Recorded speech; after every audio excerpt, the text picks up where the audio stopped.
नमस्कार दोस्तों, स्वागत है आपका स्टडी फॉर सिविल सर्विसेज में। वीडियो को पूरा देखिए। कोई भी आपका फीडबैक है, कोई सजेशन है, तुरंत वीडियो में कमेंट करके जरूर बताइए। अच्छा लगे तो वीडियो लाइक जरूर कर लीजिए और ऐसे वीडियो लगातार फ्री में पाने के लिए चैनल को तुरंत सब्सक्राइब कर लीजिए और बेल आइकन को जरूर टैप कर लीजिए ताकि आगे भी सारे वीडियो आपको मिलते रहे। यूट्यूब में फॉलो करते हैं तो प्लीज ये वाला फ्री टेलीग्राम चैनल जरूर ज्वाइन कर लीजिएगा। सारे नोटिफिकेशन, सारे अपडेट यहीं पे आते हैं, ध्यान रखिएगा। स्टडी फॉर सिविल सर्विसेज का कोई भी पेड ग्रुप अगर आपको ज्वाइन करना है तो सिर्फ 856480560660897523864455 यही नंबर है हमारे, सिर्फ जहां पे कॉल या व्हाट्सएप कर सकते हैं। इंस्टाग्राम पे हमारा पेज जरूर फॉलो कर लीजिएगा, study for civil dot services है। ट्विटर पे हमको जरूर फॉलो कर लीजिएगा, @study for civils है। सारे क्वेश्चन अटेम्प्ट करिए और स्कोर अपना तुरंत कमेंट करके बताइए।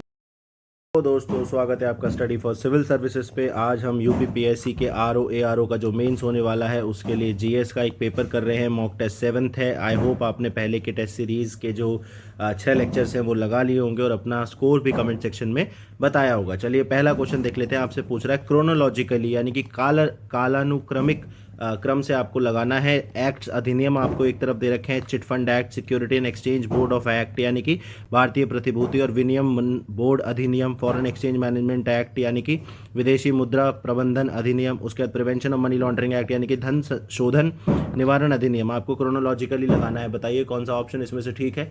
तो इसमें अगर हम देखें तो ये क्रोनोलॉजिकली ही लगे हुए हैं, इसलिए इसका आंसर भी हो जाएगा। चिट फंड एक्ट जो है 1982 में आया था। सेबी अगर हम बात करें ये 1992 में आया था। फॉरेन एक्सचेंज मैनेजमेंट एक्ट 1999 में आया था और मनी लॉन्ड्रिंग एक्ट की बात करेंगे 2002 में आया था। ये सभी बेसिकली हमारी फाइनेंशियल सिक्योरिटी, जो इंडिया की फाइनेंशियल सिक्योरिटी है उसके लिए बहुत ही इंपॉर्टेंट है। चिट फंड एक्ट, जैसे आप कमेटियां देखते हैं, चिट फंड में क्या होता है कि सब लोग पैसा डालते हैं, उसके बाद चिट्स निकलती हैं, उसके बाद सेबी जो है हमारे मार्केट रेगुलेटर है, स्टॉक मार्केट को रेगुलेट करता है। फॉरेन एक्सचेंज मैनेजमेंट एक्ट जो है वो जो फॉरेन फंडिंग्स आती हैं इंडिया में उसको ये रेगुलेट करता है और मनी लॉन्ड्रिंग का आपको पता है। अगला क्वेश्चन देख लेते हैं। इसमें आपको इनकरेक्ट ऑप्शन बताना है, गलत विकल्प चुनना है कि गाली समझौता जो हुआ था अग्रीमेंट उसके बारे में। तो ये पूछ रहा है कि ये जो नगोया प्रोटोकॉल है उसका संशोधन था यानी कि अमेंडमेंट था नगोया प्रोटोकॉल का।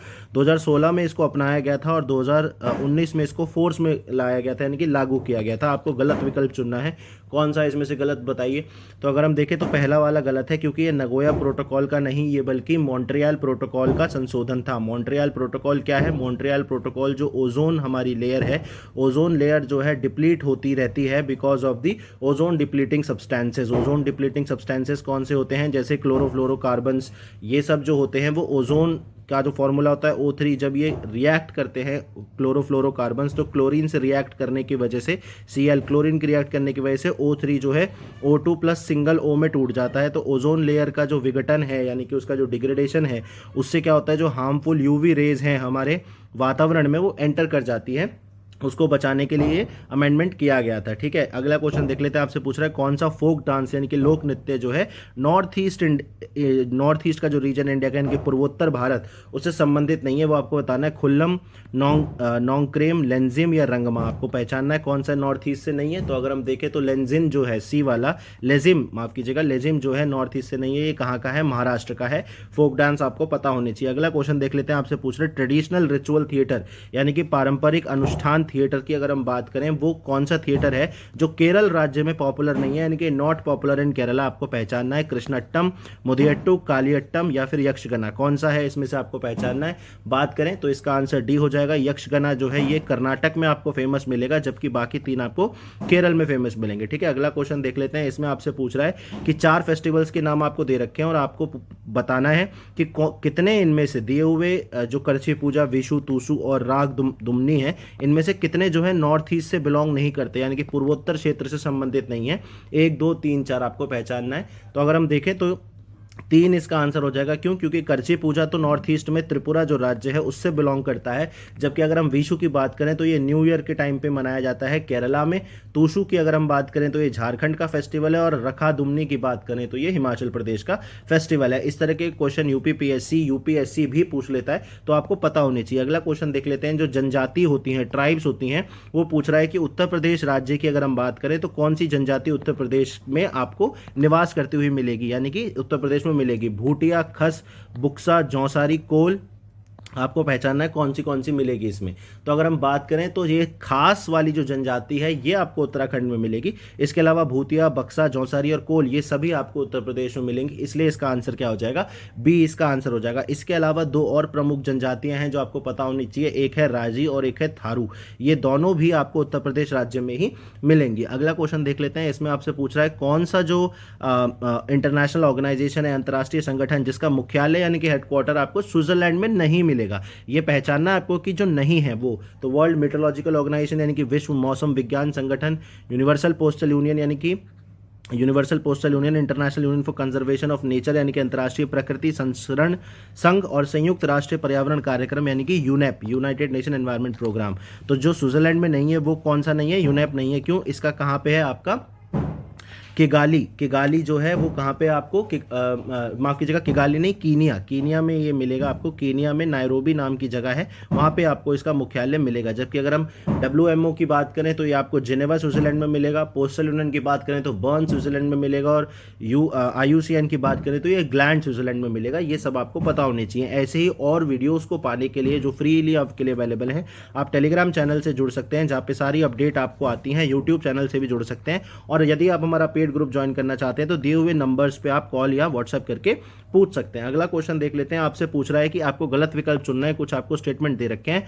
बोल रहा है कि जो इंदिरा सागर जल विद्युत संयंत्र परियोजना है यानी कि Indira Sagar hydro electric power plant है, वो नर्मदा नदी पे बना हुआ है। उसके बाद आंध्र प्रदेश और तेलंगाना की सीमा पे जो दुदुमा जलप्रपात है यानी कि दुदुमा फॉल्स है, वहां पे आपको Machkund hydro electric power project मिलेगा। आपको गलत इसमें से पहचानना है। तो अगर हम देखें पहला वाला ठीक है, लेकिन यहाँ पे अगर हम देखें तो आंध्र प्रदेश और तेलंगाना नहीं है, आंध्र प्रदेश और उड़ीसा की बॉर्डर पे आपको ये मिलेगा। इसलिए इसमें से इनकरेक्ट कौन सा हो जाएगा, इसमें से इनकरेक्ट हो जाएगा बी, इसका आंसर हो जाएगा बी। अगला क्वेश्चन देख लेते हैं, आपसे पूछ रहा है कि कौन सी भारत की जो नेबरिंग कंट्री है यानी कि पड़ोसी देश है, उसमें नंबर ऑफ स्टेट्स कम है, सबसे कम है नंबर ऑफ स्टेट्स। जैसे कि इंडिया अगर हम देखें तो इंडिया में 28 स्टेट्स हैं, जैसे कि राजस्थान, महाराष्ट्र, मध्य प्रदेश, ये सब। तो ऐसे ही श्रीलंका में भी स्टेट्स हैं, भूटान में। तो सबसे कम स्टेट किस में है, श्रीलंका, भूटान, बांग्लादेश और अफगानिस्तान में से।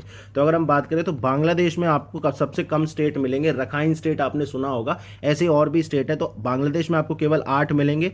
भूटान में हालांकि छोटा होने के बावजूद यहाँ पे 20 स्टेट्स हैं। श्रीलंका में आपको 9 मिलेंगे। अफगानिस्तान में आपको 34 मिलेंगे। तो इसका आंसर हो जाएगा सी। अगला क्वेश्चन देख लेते हैं, आपसे पूछ रहा है चेनाब और झेलम रिवर जहां पे इनका संगम होता है यानी कि इनका जो कॉन्फ्लुएंस होता है, उस द्वाब को हम क्या बोलते हैं। देखिए द्वाब वो जगह होती है जहाँ पे दो नदियाँ मिलती हैं, इसलिए हम इसको द्वाब बोलते हैं। दो यानी कि दो मतलब नंबर 2 और आब मतलब पानी, यानी कि द्वाब हो गया। ठीक है, तो आपको बताना है चिनाब और झेलम से मिलने वाले द्वाब को क्या बोलते हैं। चाच द्वाब, बिश द्वाब, बारी द्वाब, रचना द्वाब। बताइए।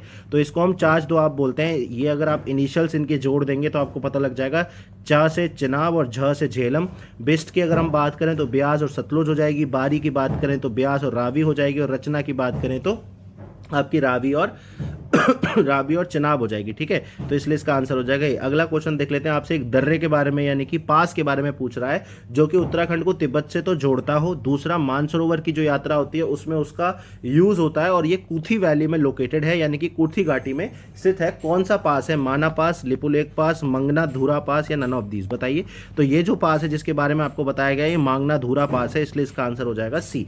अगला क्वेश्चन देख लेते हैं, इसमें आपसे पूछ रहा है कि जो ट्रॉपिक ऑफ कैंसर है यानी कि कर्क रेखा है वो छत्तीसगढ़ की कौन सी डिस्ट्रिक्ट से यानी कि कौन से जिले से पास होकर गुजरती है, वो आपको डिस्ट्रिक्ट का नाम बताना है।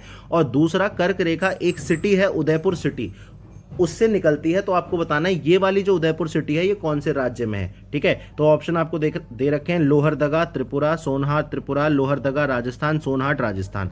तो इसका आंसर क्या होगा, सोनहाट और त्रिपुरा, बी इसका आंसर हो जाएगा। क्यों, क्योंकि जो लोहरदगा है ये आपको झारखंड में मिलेगा लेकिन छत्तीसगढ़ में सोनहट मिलेगा। और ये वाली जो उदयपुर सिटी है ये आपको त्रिपुरा में मिलेगी। ठीक है, ये राजस्थान वाली नहीं है, इसलिए कंफ्यूज नहीं होना है। कर्क रेखा की बात करें तो इंडिया में टोटल 8 स्टेट से ये होके गुजरता है। इसमें कौन कौन आते हैं, गुजरात आता है, राजस्थान आता है, मध्य प्रदेश आता है, छत्तीसगढ़ आता है, ठीक है, झारखंड आता है, वेस्ट बंगाल आता है, त्रिपुरा आता है और फिर मिजोरम आता है, ठीक है। तो इनकी जो सिटीज़ हैं वो आपको पता होनी चाहिए। साथ में ये भी पता होनी चाहिए कि कर्क रेखा जब गुजरती है तो ये जो सिटीज़ हैं जिससे गुजरती है तो कौन सी सिटीज़ इसके नीचे हैं और कौन सी सिटीज़ इसके ऊपर हैं, ये भी आप एक देख लीजिएगा क्योंकि इसमें क्वेश्चन पूछ चुका है। नेक्स्ट क्वेश्चन आपसे पूछ रहा है, एक तरफ आपको देश और दूसरी तरफ राजधानी दे रखी है और आपको सही विकल्प चुनना है। इनकी करेक्ट ऑप्शन अर्मेनिया की राजधानी यरवान है, बारबाडोस की माफ कीजिएगा रोसो है, उसके बाद कोलंबिया की ब्रिजटाउन है और डोमिनिका की बोगोटा है। आप बताइए कौन सा इसमें से करेक्ट है। तो अगर हम देखें तो पहला वाला ही करेक्ट है अर्मेनिया का, क्योंकि बारबाडोस की अगर हम बात करें तो इसकी आपको ब्रिजटाउन मिलेगी,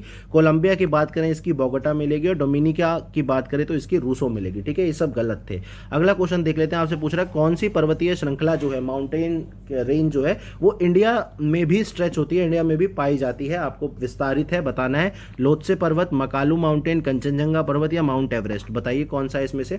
तो अगर हम बात करें इसका आंसर सी हो जाएगा। कंचनजंगा आपको नेपाल और इंडिया में मिलेगी, जबकि लोत्से, मकालू और माउंट एवरेस्ट की अगर हम बात करें तो ये मुख्यतः आपको तिब्बत और चाइना में आपको मिलेगा, नेपाल, तिब्बत, चाइना में आपको ये मिलता है। अगला क्वेश्चन देख लेते हैं। आपसे पूछ रहा है एक तरफ पर्वत शिखर दे रखे हैं माउंटेन पीक्स और दूसरी तरफ वो कौन से राज्य में है और आपको गलत विकल्प चुनना है, इनकरेक्ट ऑप्शन चुनना है। तो धूपगढ़ आपको मध्य प्रदेश में मिलेगा, देवमाली उड़ीसा में, दोदा बेटा तमिलनाडु में और रियो पुरगिल जो है आपको उत्तराखंड में मिलेगा। आपको पहचानना है इसमें से कौन सा इनकरेक्ट है। तो अगर हम देखें डी वाला इनकरेक्ट है क्योंकि ये उत्तराखंड में आपको नहीं मिलता है, ये कहाँ मिलता है, हमारे प्यारे हिमाचल प्रदेश में आपको ये मिलता है। अगला क्वेश्चन देख लेते हैं। इसमें आपसे पूछ रहा है कि टॉप 3 स्टेट्स यानी कि जो शीर्ष 3 राज्य हैं मिनरल डेटा के हिसाब से टंगस्टन के प्रोडक्शन में, जो टंगस्टन का भंडार वाले जो राज्य है उसमें नहीं आता है टॉप 3 में, वो आपको पहचानना है।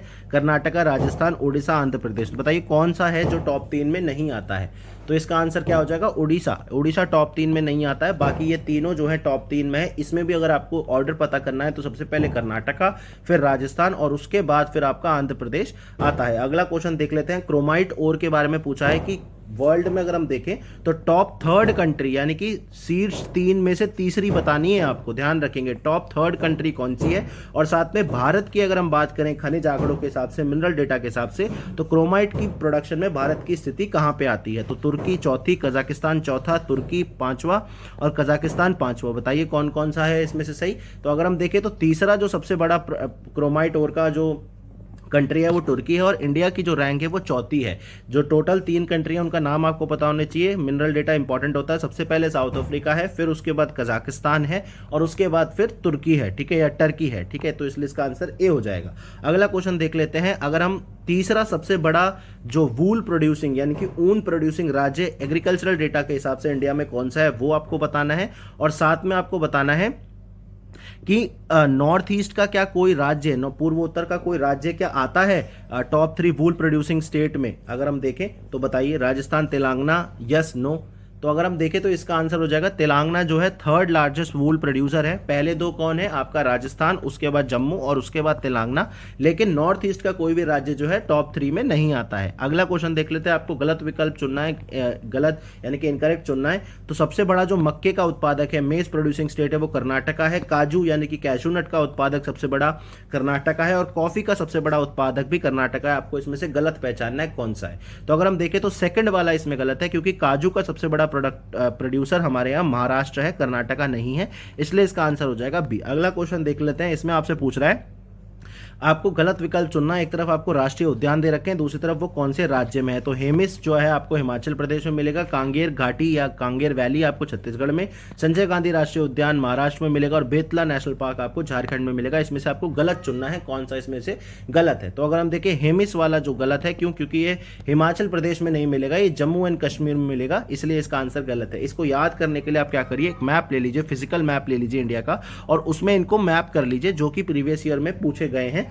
इस तरीके से आप इसको अच्छी तरह याद कर पाएंगे। नेक्स्ट आपसे पूछ रहा है कि जून के महीने में, जून के माह में कौन सा एक मुख्य दिवस इनमें से जो दिया गया है वो मनाया जाता है। वर्ल्ड रेड क्रॉस डे, विश्व विरासत यानी कि हेरिटेज डे, रक्तदान दिवस यानी कि ब्लड डोनर्स डे और एंटी तंबाकू यानी कि तंबाकू विरोधी दिवस। जून में कौन सा मनाया जाता है आपको बताना है। तो अगर हम देखें तो वर्ल्ड ब्लड डोनर डे जो है जून में मनाया जाता है, ये 14 जून को ये मनाया जाता है। जबकि रेड क्रॉस डे की बात करें तो ये 8 मई को मनाया जाता है। हेरिटेज की बात करें तो 18 अप्रैल को मनाया जाता है। चलिए आप मुझे सर्च करके बताएंगे कि तंबाकू विरोधी दिवस, एंटी तंबाकू डे जो है वो कौन सी डेट को मनाया जाता है, ये क्वेश्चन आप मुझे बताएंगे। अगला क्वेश्चन देख लेते हैं, आपसे पूछ रहा है जो स्वच्छ भारत अभियान के अंदर जो तकनीकी यूज हम कर रहे हैं, टेक्नोलॉजी हम यूज कर रहे हैं, उसको प्रपोज करने के लिए कमेटी या समिति का गठन किया गया था, उसका नाम आपको बताना है। भगवती कमेटी, सी राव कमेटी, धारिया समिति या नन ऑफ दीज, बताइए इसमें से कौन सा है। तो अगर हम देखें इसमें से कोई सा नहीं है, इसलिए इसका आंसर डी हो जाएगा, क्योंकि भगवती कमेटी जो है अनएम्प्लॉयमेंट यानी कि बेरोजगारी और पब्लिक वेलफेयर के ऊपर बनाई गई थी। सी राव कमेटी जो है हमारी कृषि नीति यानी कि एग्रीकल्चरल पॉलिसी पर बनाई गई थी, और धारिया कमेटी जो है पीडीएस यानी कि पब्लिक डिस्ट्रीब्यूशन सिस्टम के ऊपर बनाई गई थी। इसका आंसर हो जाएगा डी। अगला क्वेश्चन देख लेते हैं, आपको गलत विकल्प इसमें चुनना है। एक तरफ आपको इंस्टीट्यूशंस दे रखे हैं, दूसरी तरफ वो कौन सी रिपोर्ट निकालते हैं। तो ऑक्सफैम इंटरनेशनल जो है ग्लोबल इनइक्वालिटी क्राइसिस रिपोर्ट यानी कि वैश्विक असमानता संकट रिपोर्ट निकालता है। World economic forum corruption perception यानी कि भ्रष्टाचार बोध सूचकांक निकालता है।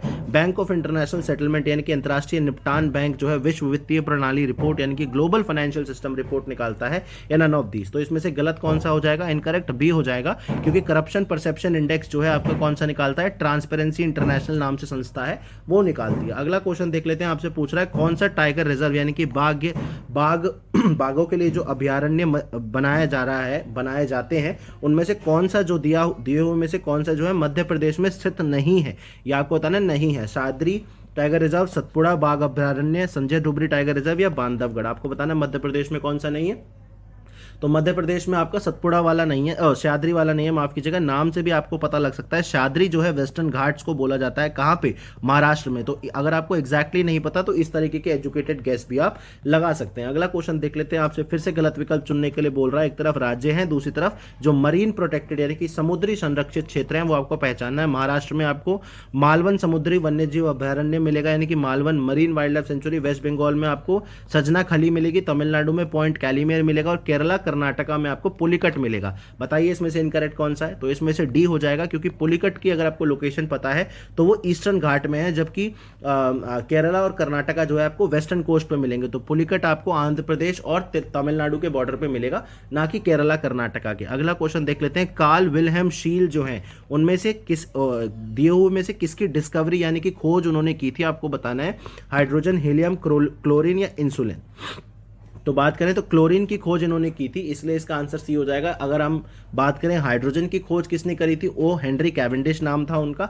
हीलियम की खोज किसने करी थी, जूल्स जैनसन ने करी थी। और इंसुलिन की किसने करी थी, सर फेडरिक ने करी थी, इसलिए इसका आंसर हो जाएगा सी। लेते हैं, इसमें आपसे करेक्ट विकल्प चुनने के लिए बोल रहा है, करेक्ट ऑप्शन चुनना है। विटामिन B3 में, विटामिन B3 आपको फोलिक एसिड में मिलता है, विटामिन B6 आपको पायरिडॉक्सिन में मिलता है, विटामिन B7 आपको बायोटिन में मिलता है। बताइए कौन सा इसमें से करेक्ट है। तो अगर हम देखेंगे सेकंड एंड थर्ड आपको इसमें से करेक्ट मिलेगा, क्योंकि विटामिन B3 आपको फोलिक एसिड में नहीं मिलता, फोलिक एसिड में आपको विटामिन B9 मिलता है, ठीक है। तो विटामिन और ये जो माइक्रो न्यूट्रिएंट्स होते हैं इनसे सीधा सवाल आ जाता है। अगला क्वेश्चन देख लेते हैं, ऑड वन आउट आपको चुनना है, विषम विकल्प चुनना है। कर्नाटका में आपको सोनितपुर एलिफेंट रिजर्व मिलेगा, छत्तीसगढ़ में लेमरू मिलेगा, उड़ीसा में आपको बैतामी मिलेगा, और झारखंड में आपको सिंहभूम एलिफेंट रिजर्व मिलेगा। बताइए कौन सा है। तो इसमें से ऑड वन आउट जो इनकरेक्टली मैच्ड है वो होगा ए, क्योंकि सोनितपुर जो है आपको असम मिलेगा। असम अरुणाचल के बॉर्डर पर एलिफेंट रिजर्व है। चलिए बताइए, इंडिया में कितने नोटिफाइड एलिफेंट कॉरिडोर्स हैं। एलिफेंट कॉरिडोर्स क्या होते हैं, बेसिकली जब क्योंकि हाथी एक बहुत बड़ा जीव है, उसको कॉन्स्टेंटली माइग्रेट करना पड़ता है, तो कुछ एक कॉरिडोर्स चिन्हित किए गए हैं भारत सरकार द्वारा। तो आपको बताना है कि टोटल कितने एलिफेंट कॉरिडोर्स हैं इंडिया में, और सबसे ज़्यादा एलिफेंट कॉरिडोर्स कौन से राज्य में मिलेंगे आपको। अगला क्वेश्चन देख लेते हैं, इनकरेक्ट विकल्प, गलत विकल्प आपको चुनना है। तो बरकाना जलप्रपात फॉल्स आपको कर्नाटका में मिलेगा, वनत्वांग जो है आपको मिजोरम में मिलेगा, उसके बाद जोरंडा जो है आपको ओडिशा में मिलेगा, और पलानी फॉल्स आपको जम्मू कश्मीर में मिलेगा। बताइए इनकरेक्ट कौन सा है। तो अगर हम देखें डी वाला इनकरेक्ट हो जाएगा, क्योंकि पलानी आपको जम्मू कश्मीर में नहीं मिलेगा, ये आपको हिमाचल प्रदेश में मिलेगा। बहुत ही सुंदर फॉल्स है, कभी एग्जाम क्रैक कर लीजिएगा, SDM बन जाइएगा तो जरूर जाइएगा, ठीक है। RO बन जाइएगा तो भी जा सकते हैं। अगला क्वेश्चन देख लेते हैं, आपसे पूछ रहा है सबसे लंबी या लंबाई के हिसाब से सबसे बड़ी जो रिवर सिस्टम है, नदी प्रणाली है, वो कौन सी है। कृष्णा नदी, गोदावरी नदी, कावेरी नदी, महानदी। तो अगर हम इस दिए हुए ऑप्शंस में से देखें तो सबसे लंबी नदी जो इसमें से हमें है वो गोदावरी रिवर सिस्टम है। देखिए इंडिया में जो रिवर सिस्टम है वो दो भागों में बटा हुआ है, एक तो हिमालयन रिवर सिस्टम और एक पेनिसुलर रिवर सिस्टम। इसमें आपको गंगा, इंडस और ब्रह्मपुत्रा के बारे में अच्छी तरह पता होना चाहिए, और पेनिसुलर रिवर सिस्टम में आपको गोदावरी, कृष्णा, कावेरी, ठीक है, महानदी, इन सब के बारे में आपको पता होना चाहिए। चलिए आप मुझे बताइए sorrow of Bihar, sorrow of Bihar किस नदी को कहा जाता है? सौरो ऑफ बिहार किस नदी को कहा जाता है, आप मुझे बताएंगे।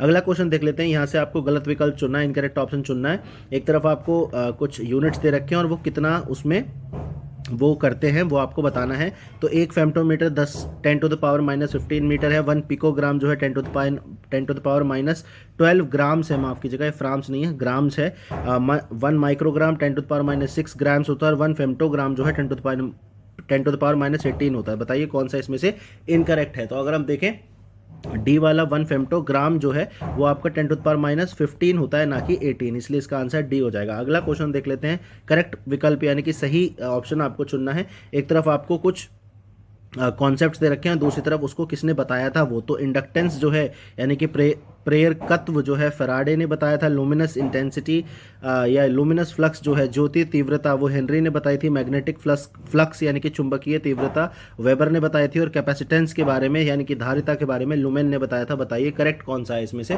तो अगर हम देखें तो इसमें से सी वाला करेक्ट है, क्योंकि इंडक्टेंस की बात जो है फराडे ने की थी, लेकिन सबसे पहले इसकी खोज जो है हेनरी ने की थी। ठीक है, हेनरी ने इंडिपेंडेंटली इसकी खोज करी थी, लेकिन पहले पब्लिश इसको फराडे ने कर दिया था, फराड ने कर दिया था, इसलिए इसको मानते हैं। लेकिन ये गलत है। लुमिनस फ्लक्स जो है हेनरी ने नहीं किया था, ये आपको लुमिनस फ्लक्स को लुमेन ने किया था और कैपेसिटेंस को जो है फराड ने किया था। ठीक है, तो इसलिए इसका आंसर हो जाएगा सी। अगला क्वेश्चन गलत आपको चुनना है, इनकरेक्ट ऑप्शन, यानी कि क्रेस्कोग्राफ जो है वो क्या करता है, ग्रोथ ऑफ प्लांट्स को दिखाता है, यानी कि पौधों में जो वृद्धि होती है। बोलोमीटर जो है वो ऊष्मीय विकिरण यानी कि थर्मल रेडिएशन को दिखाता है, मेजर करता है। उसके बाद बैरोमीटर जो है ऊष्मा की मात्रा यानी कि अमाउंट ऑफ हीट को मेजर करता है। और साइटोट्रॉन जो है आर्टिफिशियल वेदर यानी कि कृत्रिम मौसम उत्पन्न करने के लिए यूज़ किया जाता है। तो इसमें से इनकरेक्ट आपको बताना है कौन सा है, तो ये आपको पता होना चाहिए। बैरोमीटर जो है प्रेशर यानी कि दाब, प्रेशर जो होता है दाब, उसकी मात्रा को मापता है, इसलिए इसका आंसर हो जाएगा सी। अगला क्वेश्चन देख लेते हैं। इसमें आपसे पूछ रहा है इनकरेक्ट यानी कि गलत आपको चुनना है। भाप का जो इंजन है, स्टीम इंजन, वो हीट एनर्जी को यानी कि ऊष्मा ऊर्जा को यांत्रिक ऊर्जा यानी कि मैकेनिकल एनर्जी में कन्वर्ट करता है। हाइड्रोइलेक्ट्रिक ड्राम यानी कि जल विद्युत बांध जो होते हैं, ग्रेविटेशनल पोटेंशियल यानी कि गुरुत्वाकर्षण संभावित ऊर्जा से विद्युत ऊर्जा यानी कि इलेक्ट्रिकल एनर्जी बनाता है। इलेक्ट्रिक जनरेटर जो है मैकेनिकल वर्क यानी कि यांत्रिक कार्य को विद्युत ऊर्जा इलेक्ट्रिक एनर्जी में कन्वर्ट करता है। और पवन चक्की यानी कि विंडमिल मैकेनिकल एनर्जी को इलेक्ट्रिकल एनर्जी में कन्वर्ट करती हैं। आपको इसमें से गलत विकल्प को चुनना है, कौन सा इसमें से गलत है। तो अगर हम देखेंगे तो विंड एनर्जी को, मैकेनिकल एनर्जी को नहीं, विंड एनर्जी को कन्वर्ट करता है इलेक्ट्रिकल एनर्जी में, इसलिए इसका इनकरेक्ट हो जाएगा डी। अगला क्वेश्चन देख लेते हैं, माफ कीजिएगा, अगला क्वेश्चन देख लेते हैं। आपसे पूछ रहा है कि जो टर्पेंटाइन ऑयल होता है यानी कि तारपीन का जो तेल होता है, उसमें प्रकाश की गति आपको बतानी है मीटर पर सेकंड में, वो कितनी होती है। तो ये 2.04 2.04 10⁻8 मीटर पर सेकंड होती है, इसलिए इसका आंसर बी हो जाएगा। अगला क्वेश्चन देख लेते हैं। आपसे पूछ रहा है इनमें से दी हुई वस्तुओं में से कौन सी चीज़ है जिसको अगर आप नीली रेज में यानी कि ब्लू रेज में, नीली किरणों में रखेंगे तो उसका कलर जो है ब्लैक हो जाएगा। ठीक है, तो आपको बताना है कौन सा है इनमें से। तो इसमें से केवल एक ही है ब्लू पेपर जो ऐसा नहीं करता, बाकी ये तीनों ऐसा करते हैं, तो इसलिए इसका आंसर हो जाएगा फर्स्ट सेकंड एंड थर्ड, इसलिए इसका आंसर हो जाएगा सी। ठीक है, ब्लू पेपर पे अगर आप ब्लू लाइट मारोगे तो वो ब्लू ही होगा, ब्लैक नहीं होगा। अगला क्वेश्चन देख लेते हैं। आपसे पूछ रहा है जो साउंड जो होता है यानी कि ध्वनि की गति 25 डिग्री सेल्सियस पे हाईएस्ट किस में होती है, ये आपको बताना है। इस्पात यानी कि स्टील में, लोह यानी कि आयरन में, ब्रास यानी कि पीतल में, या फिर फ्लिंट ग्लास में यानी कि फ्लिंट कांच में, किस में होती है सबसे ज़्यादा। तो अगर हम देखेंगे तो स्टील में सबसे ज़्यादा होती है। मीटर पर सेकंड में अगर हम देखें तो 5960 मीटर पर सेकंड इसकी गति होती है, बाकी सब में इससे कम होती है, इसलिए इसका आंसर हो जाएगा ई, डी माफ कीजिएगा। अगला क्वेश्चन देख लेते हैं। इसमें आपसे पूछ रहा है कि इंटेंसिटी ऑफ द साउंड जो होती है यानी कि ध्वनि की तीव्रता, वो डेसिबल में मापी जाती है। तो यहाँ से आपको ये भी पता लग गया कि डेसिबल में मापी जाती है, तो वो डेसिबल में 100 से 110 के बीच में किस में आपको मिलेगी, लाउड स्पीकर में, हैवी मोटर व्हीकल यानी कि भारी मोटर वाहनों में, ऑर्केस्ट्रा में, या फिर रॉकेट में। तो बताइए इसमें से। तो ऑर्केस्ट्रा में अगर हम देखेंगे तो 100 से 110 डेसिबल्स के बीच में होती है। अगर हम रॉकेट की बात करें तो ये काफ़ी ज़्यादा 160 से 170 के ऊपर हो जाती है, और यहाँ पे इसको हम सुपरसोनिक साउंड भी बोलते हैं। तो जो सुपरसोनिक बूम आपको दिखती है जिससे कांच वगैरह टूट जाते हैं, कान के पर्दे फटने का खतरा रहता है, तो वो इतना हाई डेसिबल पे होता है। तो ऑर्केस्ट्रा में थोड़ा कम होता है। अगला क्वेश्चन देख लेते हैं। जो ज्योमेट्रिक शेप आपको बतानी है कि कौन सी ज्योमेट्रिक शेप है किसकी, कोवेलेंट कंपाउंड जो एंगुलर हो। ठीक है, तो एंगुलर शेप में कौन सा कंपाउंड आपको देखने को मिलेगा, यानी कि कौन से संयोजक यौगिक की जो ज्यामितीय आकृति होती है वो कोणीय होती है, आपको बताना है। अमोनिया, सल्फर डाइऑक्साइड, मीथेन या फिर फास्फोरस, बताइए इसमें से किसकी होती है। तो अगर हम देखें सल्फर डाइऑक्साइड की जो है एंगुलर आपको फॉर्मेशन मिलेगी, क्योंकि अगर हम अमोनिया की बात करें तो ये पैरामेडिकल होती है, पैरामिड की तरह होती है। मीथेन की बात करें और फास्फोरस की बात करें तो टेट्राहेड्रल होती है। सल्फर डाइऑक्साइड की आपको एंगुलर मिलेगी। अगला क्वेश्चन आपको गलत चुनना है इसमें से। तो ये पूछ रहा है कि जो केरोसिन के तेल में जो रखने वाली चीज़ है वो सोडियम होती है। सोडियम को केरोसिन के तेल में रखा जाता है, केरोसिन ऑयल में। उसका सर्वाधिक इलेक्ट्रॉन बंधुता वाला जो तत्व है, यानी कि हाईएस्ट इलेक्ट्रॉन एफिनिटी वाला जो है वो क्लोरीन है। मोस्ट इलेक्ट्रोनेगेटिव एलिमेंट यानी कि सर्वाधिक विद्युत ऋणात्मक तत्व जो है फ्लोरीन है। और स्ट्रॉन्गेस्ट ऑक्सीडाइजर सब्सटेंस यानी कि सबसे प्रबल ऑक्सीकारक पदार्थ जो है वो आपको फ्लोरीन मिलेगा। बताइए इसमें से कौन सा गलत है। तो अगर हम देखें बी वाला, क्योंकि हाईएस्ट इलेक्ट्रॉन एफिनिटी जो होती है वो फ्लोरीन की नहीं, वो क्लोरीन की होती है, इसलिए इसका आंसर हो जाएगा बी। अगला क्वेश्चन देख लेते हैं, आपसे करेक्ट इसमें चूज करना है। एक तरफ धातु और दूसरी तरफ उसके और आपको बता रखे हैं। तो मैग्नीशियम का कीसेराइट, एल्यूमिनियम का कैलामाइट, सोडियम का काओलिन और जिंक का जो है ट्रोना, आपको इसमें से सही चुनना है, कौन सा सही है। तो अगर हम देखें तो मैग्नीशियम वाला सही है ए, क्योंकि एल्यूमिनियम का जो ओर होता है वो काओलिन, सोडियम का जो होता है वो त्रोना और जिंक का जो होता है वो कैलामाइन होता है, इसलिए इसका आंसर हो जाएगा ए। अगला क्वेश्चन देख लेते हैं। इसमें आपसे पूछ रहा है कि कौन से अलॉय में यानी कि कौन सी मिश्र धातु में कॉपर का प्रयोग नहीं होता है, कॉपर यूज नहीं होता है। तो sterling silver, bell metal, coin metal माफ कीजिएगा, और सोल्डर मेटल यानी कि जिससे टाँका आप लगवाते हैं। तो बताइए कौन किस में नहीं होता है। तो सोल्डर मेटल में ही नहीं होता है। क्यों? क्योंकि इसमें टिन और लेड का प्रयोग होता है। जबकि स्टर्लिंग सिल्वर में अगर हम बात करें कॉपर और सिल्वर का प्रयोग होता है। बेल में अगर बात करें कॉपर और टिन का प्रयोग होता है। और कॉइन में अगर हम बात करें तो कॉपर और निकल का प्रयोग होता है, इसलिए इसका आंसर डी हो जाएगा। अगला क्वेश्चन देख लेते हैं। आपको करेक्ट यानी कि सही विकल्प चुनना है। एक तरफ एसिड और दूसरी तरफ वो किस में पाए जाते हैं। तो मैलिक एसिड गेहूं यानी कि वीट में पाया जाता है। बेंजोइक एसिड नाशपाती यानी कि पेयर में पाया जाता है। टैनिक एसिड चाय में यानी कि टी में पाया जाता है। और ग्लूटामिक एसिड जो है आपको ग्रास में यानी कि घास में मिलेगा। बताइए इसमें से करेक्ट कौन सा है। तो सी वाला इसमें से करेक्ट है, क्योंकि मैलिक एसिड आपको वीट में नहीं मिलेगा, ये आपको नाशपाती पेयर में मिलेगा। बेंजोइक एसिड आपको ग्रास में यानी कि घास में मिलेगा। और ग्लूटामिक एसिड आपको घास में नहीं मिलेगा, ये आपको वीट यानी कि गेहूं में मिलेगा, इसलिए इसका आंसर सी हो जाएगा। अगला क्वेश्चन देख लेते हैं। पॉलिटी का ये इनकरेक्ट ऑप्शन आपसे पूछ रहा है। जो अनुच्छेद 51 है यानी कि आर्टिकल 51, वो इंटरनेशनल पीस यानी कि अंतर्राष्ट्रीय सुरक्षा और शांति यानी कि सिक्योरिटी एंड पीस को प्रमोट करने की बात करता है।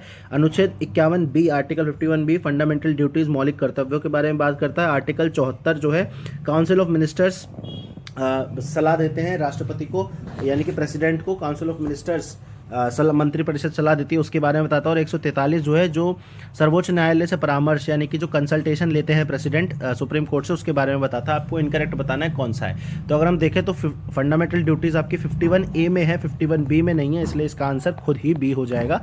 अगला क्वेश्चन देख लेते हैं। आपसे पूछ रहा है 8वीं सूची जो है, अनुसूची जो है 8th शेड्यूल, उसमें हमारी शेड्यूल्ड लैंग्वेजेस हैं। टोटल 22 लैंग्वेजेस हैं। आपको पता है ओरिजिनली बताइए कितनी लैंग्वेजेस थी। ओरिजिनली इस शेड्यूल में कितनी लैंग्वेजेस थी वो आप मुझे बताएंगे। तो आपको बताना है इसमें 3 संशोधन हुए, 21वां संशोधन, 71वां संशोधन और 92वां संशोधन इसमें हुआ है अलग अलग लैंग्वेजेस को ऐड करने के लिए। तो पूछ रहा है कि 71वें संशोधन से दी हुई भाषाओं में से कौन सी भाषा जो है 8th शेड्यूल में ऐड की गई थी। कोंकणी, मणिपुरी, बोडो, मैथिली, नेपाली, कौन सी करी गई थी, ये आप मुझे पहचान के बताएंगे कौन कौन सी थी। तो ये कोंकणी, मणिपुरी और नेपाली, कोंकणी, मणिपुरी और नेपाली थी, इसलिए इसका 1, 3 एंड 5 आंसर हो जाएगा। ठीक है, 1, 3 एंड माफ कीजिएगा 1st, 2nd and 5, 1st, 2nd and 5th इसका आंसर हो जाएगा। सी इसका आंसर हो जाएगा। अगला क्वेश्चन देख लेते हैं। आपसे पूछ रहा है कि जो तीसरा कार्नेटिक युद्ध था यानी कि थर्ड कार्नेटिक वॉर जो था, उसके परिणाम में फ्रेंच को जो अपने सेटलमेंट्स हैं यानी कि उनकी बस्तियां जो हैं उनको सिर्फ कमर्शियल पर्पस यानी कि व्यापारिक उपयोग के लिए उनको अनुमति दी गई थी कार्नेटिक वॉर के बाद। और उसके दूसरी चीज़ आपको जो बतानी है कि ट्रीटी ऑफ पेरिस जो है कौन से कार्नेटिक युद्ध के बाद साइन की गई थी। 2 चीज़ें आपको बतानी है। पेरिस की संधि कौन से कार्नेटिक युद्ध के बाद साइन की गई थी, इनमें से आप मुझे बताइए।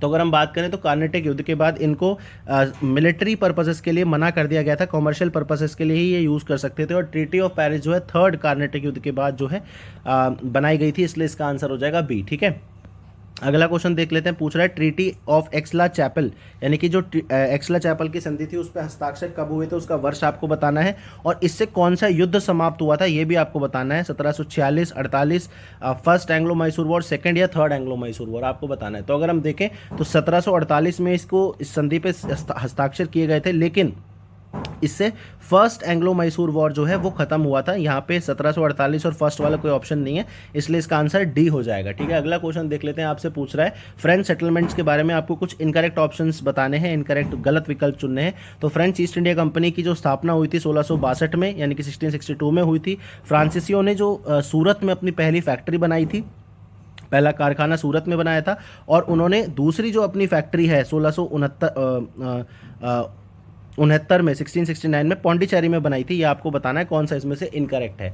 तो अगर हम बात करें पहला और तीसरा इसमें इनकरेक्ट है, क्योंकि जो फ्रेंच ईस्ट इंडिया कंपनी है वो 1664 में बनाई गई थी, 62 में नहीं, और इनकी जो फैक्ट्री है वो पौंडीचेरी में 1669 में नहीं बनी थी, ये किसमें बनी थी, मसूलीपट्टनम में। ठीक है, मसूलीपट्टनम में बनाई गई थी, इसलिए फर्स्ट और थर्ड इसका इनकरेक्ट हो जाएगा। अगला क्वेश्चन देख लेते हैं, पूछ रहा है कि फारूक सियार का जो फरमान है, जिसको कंपनी का मैग्ना कार्टा भी बोला जाता है, उसने कंपनी को सिग्निफिकेंट प्रिविलेजेस दिए थे, मतलब अनुमतियां दे दी थी ट्रेड के लिए, व्यापार के लिए विशेष अधिकार दे दिए थे।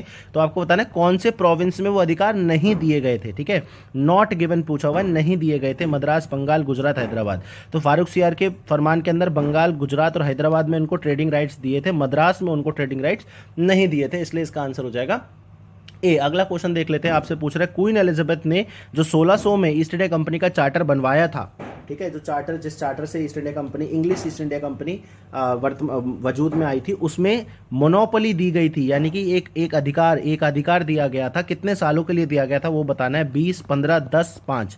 तो अगर जनरली आपने चार्टर एक्ट पढ़े होंगे तो उसमें 15 सालों के लिए मोनोपोली दी जाती थी पहले, इसलिए इसका आंसर बी हो जाएगा। अगला देखना है आपको, काल क्रमानुसार आपको बताना है, क्रोनोलॉजिकली ऑर्डर, डच फैक्ट्री, यानी कि जो डच ने कारखाने लगाए थे, पुलिकट, सूरत, चिंसूरा, कोचिन, सबसे पहले कहाँ लगाए थे और सबसे बाद में कहाँ लगाए थे वो आपको बताने हैं। तो अगर हम देखें तो ये बिल्कुल क्रोनोलॉजिकली लगे हुए हैं, क्योंककि इसलिए इसका आंसर सी हो जाएगा। पुलिकट में उन्होंने 1610 में लगाई थी, सूरत में उन्होंने 1616 में लगाई थी, चिंसूरा में उन्होंने 1653 में लगाई थी, और कोचिन में 1667 में लगाई, 63 में लगाई थी, माफ़ कीजिएगा, 1663 में, इसलिए इसका आंसर सी हो जाएगा। अगला क्वेश्चन देख लेते हैं, आपसे पूछ रहा है बैटल ऑफ बिदेरा या बेदारा या बैटल ऑफ चिंसूरा भी इसे बोलते हैं, वो कब लड़ा गया था। बैटल ऑफ हुगली भी इसे बोलते हैं, वो कब लड़ा गया था आपको बताना है, कौन से वर्ष में, और साथ में इंग्लिश ने ये जो बैटल है, बैटल ऑफ बिदारा, ये किसके खिलाफ लड़ा था, फ्रेंच या डच के खिलाफ, आपको बताना है।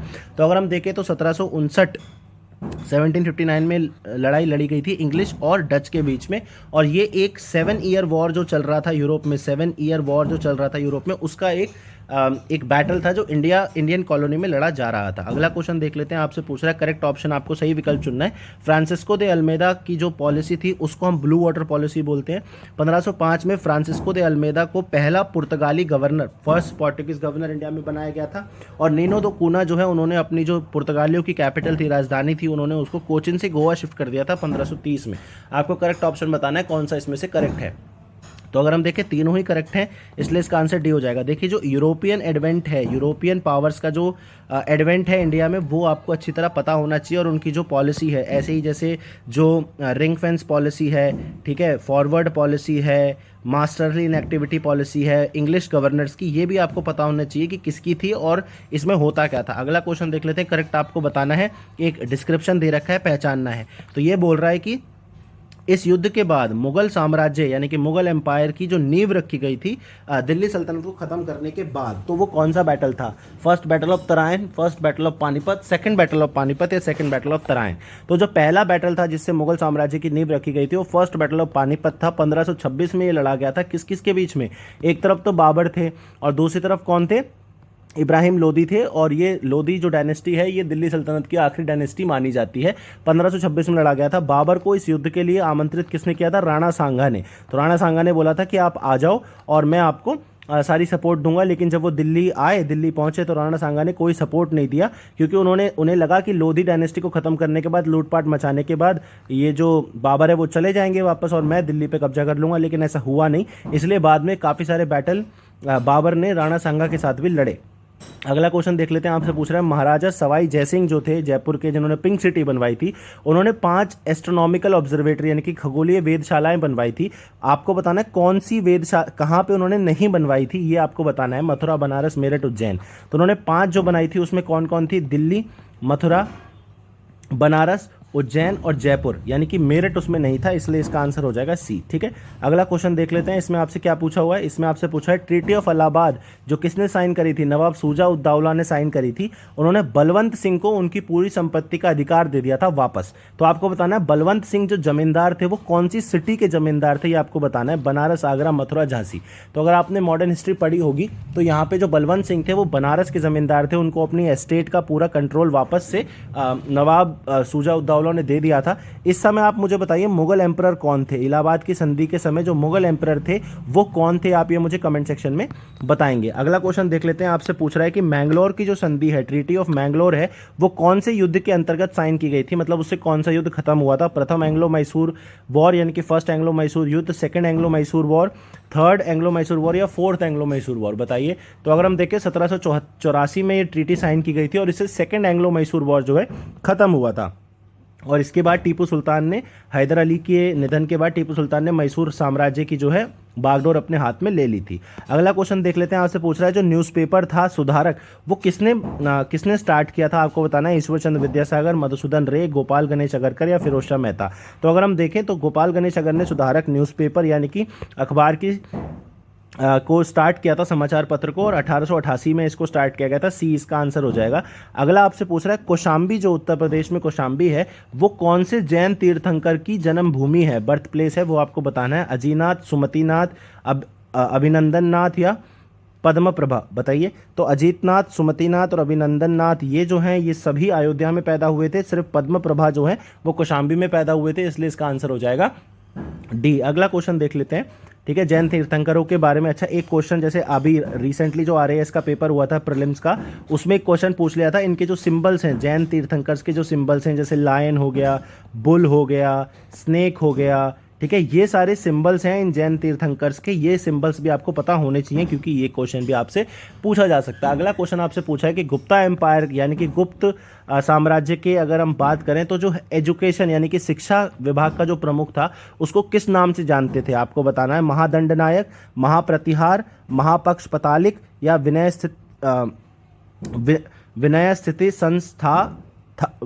स्थिति संस्थापक? ये आपको बताना है। माफ कीजिएगा, थोड़ी सी टिपिकल टर्म्स है तो इसलिए यही इसका आंसर है, डी इसका आंसर हो जाएगा। अगर हम महादंडनायक की बात करें तो नाम से ही पता लग रहा है ये चीफ ऑफ जस्टिस हुआ करते थे, ठीक है, न्याय के जो मुख्य न्यायाधीश आज होते हैं वो ये हुआ करते थे। महाप्रतिहारा जो है वो रॉयल प्रतिहार जो है वो रॉयल पैलेस जो था यानी कि शाही महल था उसकी देखभाल करता था।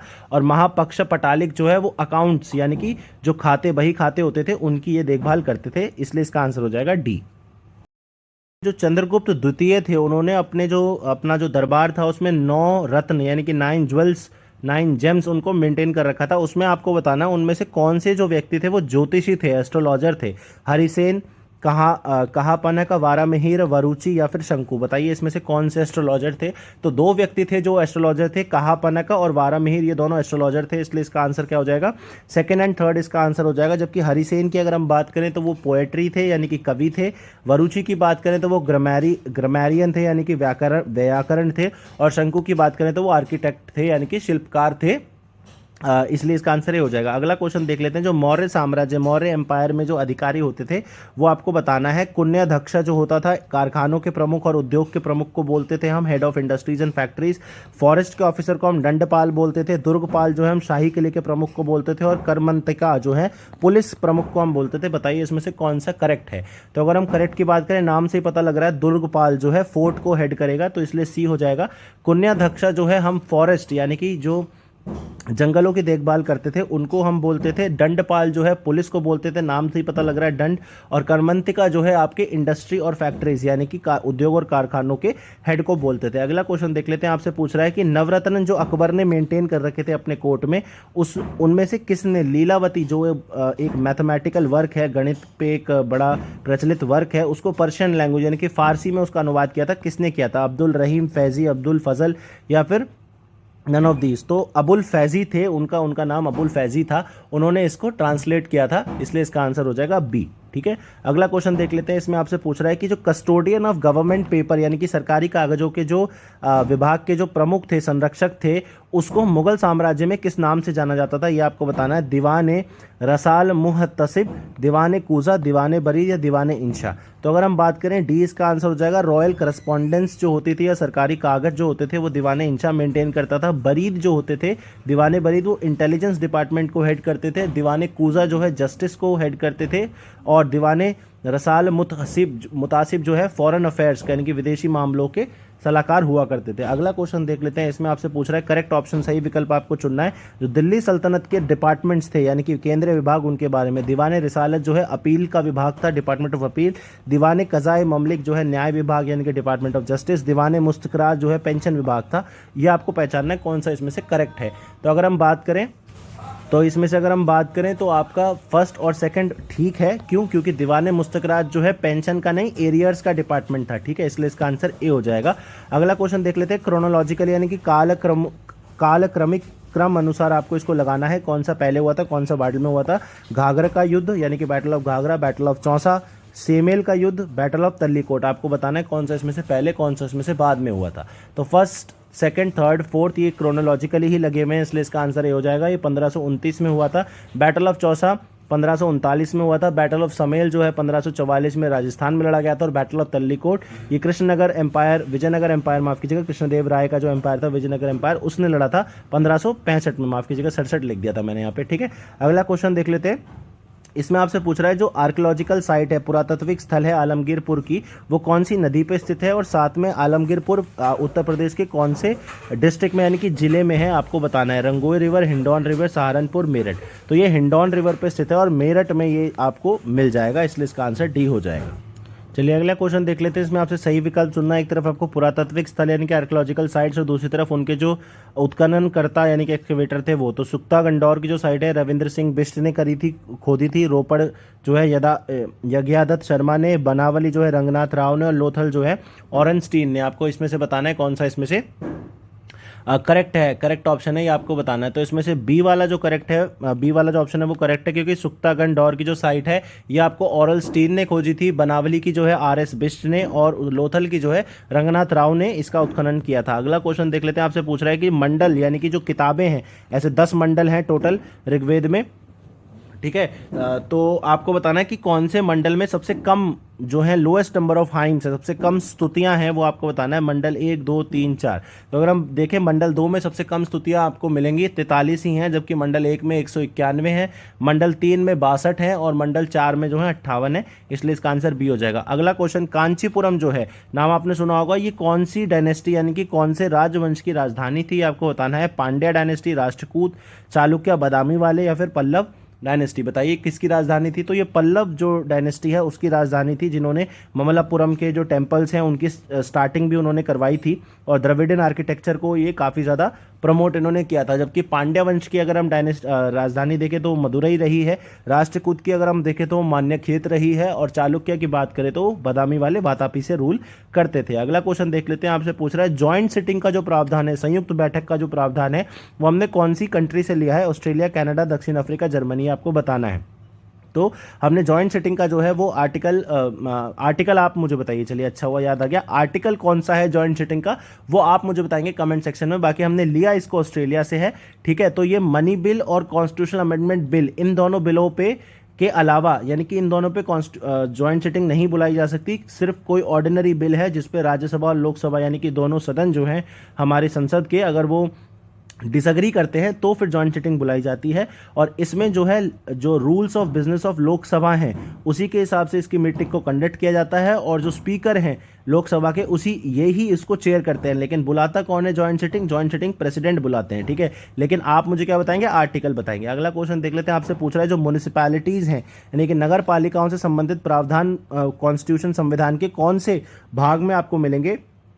8, 9, 9A, 10 बताइए कौन सा है। तो 9A वाले जो म्यूनिसिपैलिटीज़ वाले 9A हैं, 74वें संविधान संशोधन यानी कि 74th कॉन्स्टिट्यूशनल अमेंडमेंट एक्ट से लाया गया था इनको, जबकि पार्ट 9 में आपको पंचायत के बारे में मिलेगा। ठीक है, अगला क्वेश्चन देख लेते हैं। इसमें आपसे पूछ रहा है कि आर्टिकल 32 जो है किससे रिलेटेड है। अनुच्छेद 32 राइट अगेंस्ट एक्सप्लॉयटेशन यानी कि शोषण के विरुद्ध अधिकार, right of freedom of religion यानी कि धर्म की स्वतंत्रता, कल्चरल एंड एजुकेशनल राइट्स यानी कि सांस्कृतिक और शैक्षिक अधिकार, राइट टू कॉन्स्टिट्यूशनल रेमेडी यानी कि संवैधानिक उपचारों का अधिकार। बताइए, तो ये आर्टिकल 32 जो है राइट टू कॉन्स्टिट्यूशनल रेमेडी से रिलेटेड है। इसी को अंबेडकर ने सोल ऑफ इंडियन कॉन्स्टिट्यूशन भी बोला था, सोल ऑफ इंडियन कॉन्स्टिट्यूशन। क्यों? क्योंकि आर्टिकल 32 के अंदर जो सुप्रीम कोर्ट है वो बाध्य है यानी कि बाउंड है to protect the fundamental rights of the citizen. मूलभूत अधिकारों के संरक्षण के लिए सुप्रीम कोर्ट सर्वोच्च न्यायालय जो है बाध्य है आर्टिकल 32 के अंदर। जबकि अगर हम बात करें आर्टिकल 226 में जो रिट पिटीशन हाईकोर्ट निकालता है उसके वो बाध्य नहीं है, वो मना भी कर सकता है कि मैं नहीं निकाल रहा हूं रिट पिटीशन,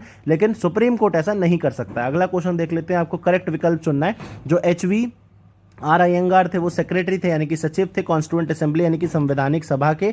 उसके बाद NSN मुखर्जी जो थे वो चीफ ड्राफ्ट्समैन थे यानी कि प्रमुख प्रारूपकार थे कॉन्स्टिट्यूएंट असेंबली के। उसके बाद BR सिन्हा जो थे, बेहौर राम मनोहर सिन्हा, वो चीफ कैलीग्राफर थे यानी कि प्रमुख सुलेखक थे इंडियन कॉन्स्टिट्यूशन के। आपको बताना है इसमें से करेक्ट कौन सा है। तो अगर हम देखें पहला और दूसरा इसमें करेक्ट है, इसलिए इसका आंसर ए हो जाएगा। क्योंकि जो चीफ कैलीग्राफर थे उनका नाम था प्रेम बिहारी नरेन रायजादा। ठीक है, प्रेम बिहारी नरेन रायजादा उनका नाम था, इसलिए इसका आंसर ए हो जाएगा। अगला क्वेश्चन देख लेते हैं। आपसे पूछ रहा है ड्राफ्टिंग कमेटी के कौन मेंबर नहीं थे, ये आपको बताना है। ड्राफ्टिंग कमेटी में कितने मेंबर्स थे, चलिए आप मुझे बताइए।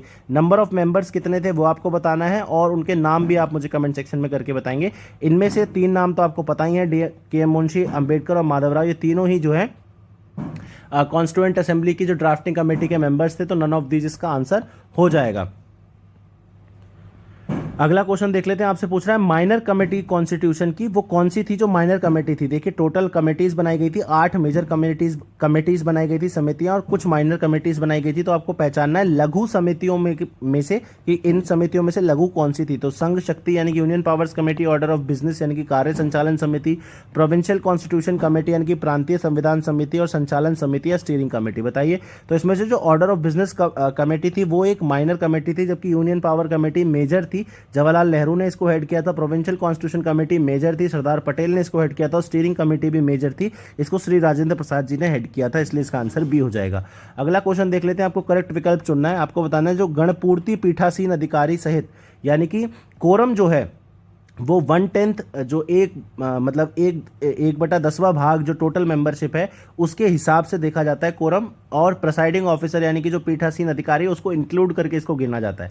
लेट सपोज मैं आपको बता दूं 545 हैं, तो इसका 1/10 कितना हो जाएगा, 55 हो जाएगा। तो इन 55 में जो स्पीकर हैं उनको भी गिना जाएगा, क्योंकि वो भी मेंबर ऑफ हाउस हैं यानी कि सदन के सदस्य हैं। तो ये पहला बोल रहा है। दूसरा क्या बोल रहा है कि टोटल 55 मेंबर्स चाहिए हमें लोकसभा में, और 25 मेंबर चाहिए राज्यसभा में, अगर किसी को बिजनेस, हमें कोई भी बिजनेस वहां पे हमें करना है। यानी कि बेसिकली कोरम आपका होना चाहिए सिटिंग के लिए। तो ये दोनों ही ठीक है, क्योंकि अगर टोटल 545 है तो इसका 1/10 55 हो जाएगा, और टोटल 250 है राज्यसभा में तो इसका 1/10 25 हो जाएगा। इसलिए इसका आंसर हो जाएगा सी। बोथ जो है वो करेक्ट है, इसलिए इसका आंसर सी हो जाएगा। अगला क्वेश्चन देख लेते हैं।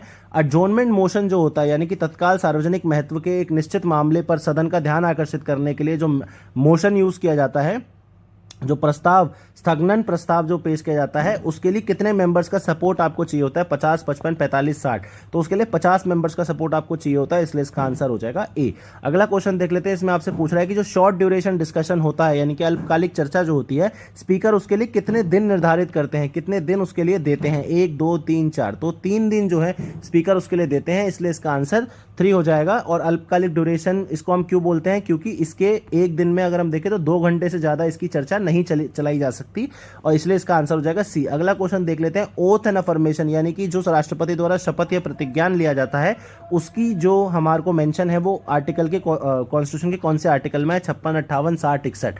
बताइए, तो अगर हम देखें आर्टिकल 60 में ओथ एंड अफर्मेशन के बारे में बताया, जबकि 56 में अगर हम बात करें तो जो पदावधि है, टर्म है, उसके बारे में बताया। 58 में बात करें क्वालिफिकेशन के बारे में बताया है, और 61 में अगर हम बात करें तो महाअभियोग यानी कि इम्पीचमेंट के बारे में बताया हुआ है, इसलिए इसका आंसर हो जाएगा सी।